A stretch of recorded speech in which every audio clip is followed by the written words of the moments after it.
Line 3 on the TTC, better known as the Scarborough RT, will officially be done as of next year, meaning these rail lines will be out of commission, and many are left wondering how to get commuters from A to B in a timely fashion.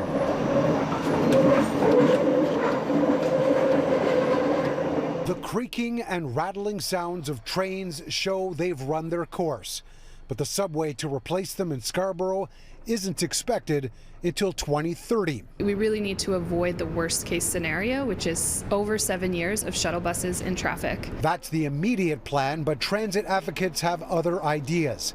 Where the RT runs now is an uninterrupted route that travels more than 6 kilometers, some along the surface, with a portion raised above the ground.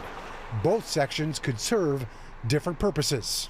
The corridor already exists and it's not in traffic, and so the benefit is that when buses travel on their own lane in their own corridor, they travel quickly and they don't get stuck in traffic.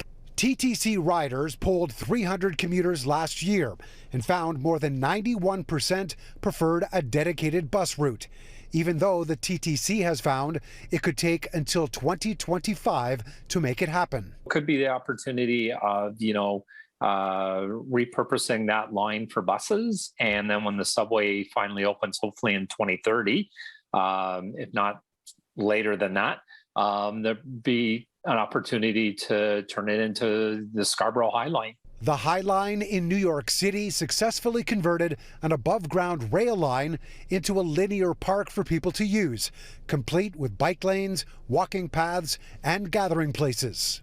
I think there's, a great opportunity there with the old SRT route once it's decommissioned, and to look at doing something like that. Public consultations on how best to replace the RT and what could be done with the land are also being conducted by the TTC. The nice thing about transforming it into a bus corridor is that could stay forever. That will still be a useful connection. We have an excellent opportunity here in Scarborough to create something that people are going to come from all over and use. The TTC board is set to see a final report on future plans for bus service in April. In the meantime, the rickety train continues to run. Mark McAllister, City News.